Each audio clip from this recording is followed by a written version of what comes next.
আসসালামু আলাইকুম। আজকে আমি ভর্তা বানাবো। এই সবগুলো আইটেম ভর্তা করব মটরশুঁটি, চিংড়ি শুটকি, লোট্টা শুটকি, চেপা শুটকি, টাকি মাছ, বেগুন, টমেটো, কাঁচকলা এবং আলু। আমি এগুলো সব কিছু কেটে কুটে সিদ্ধ করে রেডি করে নিচ্ছি।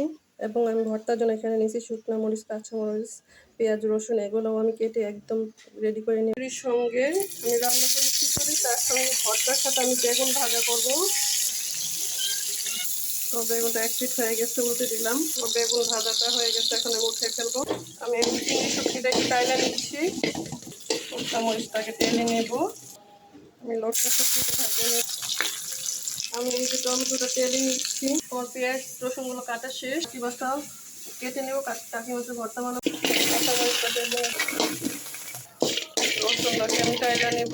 এই মাছটা আমি পাতলা করে কেটে নিচ্ছি, এটাকে আমি কড়া করে ভেজে নেব। পেঁয়াজটা ভাজা নেব।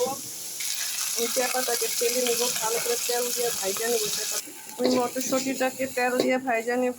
আমার খিচুড়িটা একদম রেডি হয়ে গেছে। সাথে আছে বেগুন ভাজা, টমেটো ভর্তা আছে, এখানে টাকি মাছের ভর্তা, লোট্টা শুটকি ভর্তা, এটা হলো কাঁচা মরিচ, পেঁয়াজ মরিচ ভর্তা, আর এটা হলো যে মটরশুঁটি ভর্তা আছে, এখানে কাঁচকলা ভর্তা, আলু ভর্তা, কলার খোসা ভর্তা, এটা হলো চেপা ভর্তা এবং চিংড়ি শুটকি ভর্তা।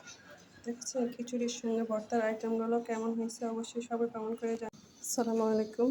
খিচুড়ির সঙ্গে যদি এরকম ভর্তার আইটেম থাকে, সাথে যদি থাকে বেগুন ভাজা এবং লেবু, আর কি লাগে বলেন। দেখেন আমাদের ভর্তার আইটেমগুলো দেখেন, মাশাআল্লাহ।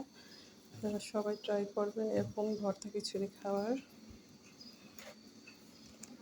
খুব স্বাদ, খুব মজা। দেখেন ভর্তা করতে যতটা কষ্ট, খেতে তার থেকে বেশি অনেক সহজ। দেখেন ভর্তা ভাত হলেও কত তাড়াতাড়ি খাবার শেষ হয়ে যায়।